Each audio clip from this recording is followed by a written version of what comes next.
Bonsoir, voici l'analyse technique du CAC 40 et du DAX pour le 8 septembre. Avant de commencer cela, on va tout de suite parler du calendrier économique. Demain, au Japon, on aura le PIB pour le T2. Il y aura également la Chine, la balance commerciale du mois d'août. En France, et ça sera avant le marché, avant l'ouverture des marchés, à 7h30, l'emploi agricole, non agricole des salariés. Donc là, ça sera bien évidemment un beau sujet de débat tout au long de la journée. À 13h45, gros rendez-vous puisqu'il y aura la BCE avec le taux, suivi à 14h30 de Draghi. Et pour combler le tout, à 17h aux US, on aura les stocks de pétrole brut, donc du lourd, énormément d'informations pour la journée qui arrive. Avant de commencer d'analyser le DAX, je vais juste faire le point sur le fameux sentiment index des clients.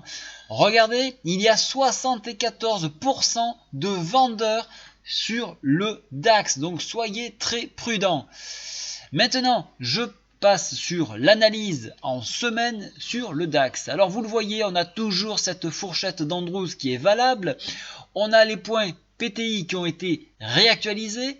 Vous voyez que nous avons touché la médiane de la fourchette d'Andrews, puis nous avons réintégré la Bollinger. Vous voyez que celle-ci s'écarte, donc on a une ouverture à la volatilité. Donc ça, c'est on risque d'avoir donc du volume et de la volatilité surtout. Ici.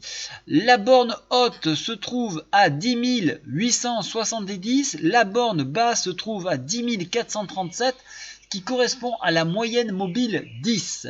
Voilà un petit peu le range de travail pour la semaine. Maintenant, regardez au niveau des indicateurs, il n'y a pas de signal de baisse. Donc là aussi, prudence, on n'a pas encore de données importantes qui pourraient faire vaciller les indices. Alors maintenant, on va passer en journalier. Et regardez en journalier, nous avons un resserrement de la Bollinger ici. Donc on a travaillé, on consolide la hausse que nous avons récupérée là, qui était au niveau du sommet en pince. On travaille ce point-là et attention au débordement des 10 772. On pourrait aller très haut. Et si je trace une oblique, et là on va le faire ensemble avec l'outil ici, je trace mon oblique là. Regardez bien, on se trouve, je vais la mettre en pointillé pour respecter le code couleur de mes graphiques. Et voilà, donc on aurait une possibilité demain jusqu'à 10 888. Donc vous voyez que il y a encore du potentiel dans la mesure où on arrive à écarter ces Bollinger. Au niveau de la MACD, vous le voyez, elle est en train de se retourner à la hausse. Alors, sauf surprise, on peut encore tirer vers le haut. Donc, prudence là aussi, prudence sur cet indice.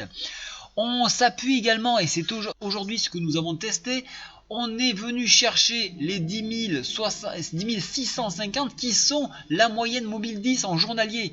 Donc on est venu sans l'enfoncer, donc ça ressemble à un support quand même. Donc s'il n'est pas enfoncé assez rapidement, on ne peut pas venir tester dans un premier temps la moyenne mobile 20 qui se trouve donc sur un poil en dessous, à 10 622. Il n'y a qu'un enfoncement donc de cette moyenne mobile 20 qui permettrait de nous entraîner vers donc, le bas de cette Bollinger à 10 482. Donc vous retrouvez un petit peu le range que je vous ai proposé en hebdomadaire. Donc voilà, il va falloir se caler sur celui-là. Maintenant, je vais passer sur le CAC 40. Alors le CAC 40, il est là. Petit œil sur le sentiment index. Un très bel outil, 63% de vendeurs sur le CAC. Donc attention, là aussi c'est dangereux, il y a beaucoup d'exposés à la baisse, d'autant plus qu'ils sont fortement impliqués dans le mouvement de baisse, et ça c'est dangereux. Donc mise en garde encore une fois sur donc une trop forte implication dans un sens. Maintenant, au niveau des indicateurs, je commence par les indicateurs, il n'y a pas de signal de retournement. Ici, on retrouve la consolidation que nous avons sur le CAC. Actuellement, on a poussé au fixing de 17h35 les indices pour essayer de donner le meilleur résultat possible pour montrer qu'il n'y a pas de baisse. Mais vous le savez, sur le CFD, les cours finissent à 22h, donc on est beaucoup plus proche de la vérité. Donc la vérité refait surface après les fixings, et donc actuellement nous sommes à 4553 points. On est en train de tester la borne donc des supports 4541, c'est ce qui a été testé depuis 3 jours, 4 jours maintenant. Donc on va la surveiller, car si elle venait à être enfoncée, on aurait une implication baissière qui nous ramènerait sur la moyenne mobile 7 qui se trouve donc à tout proche de 4509, qui correspond également à un support ici de longue date.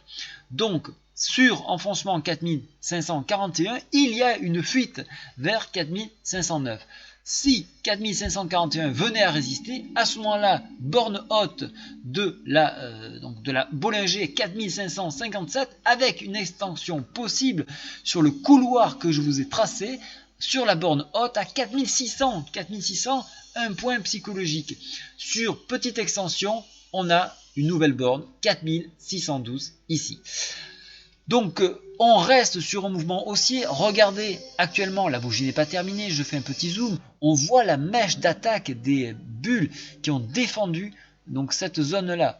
Donc qui dit défense dit qu'il y a encore du monde qui prévoit donc cette hausse là.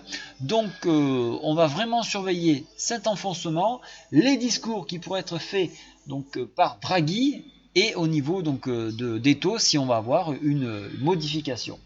Donc globalement on reste dans l'expectative pour demain, et donc un travail de ligne pour ceux qui travaillent la baisse et une réduction d'exposition pour ceux qui travaillent la hausse, puisque quand même nous arrivons sur des zones dangereuses. Voilà, bonne soirée à tous et merci de partager cette vidéo. Au revoir.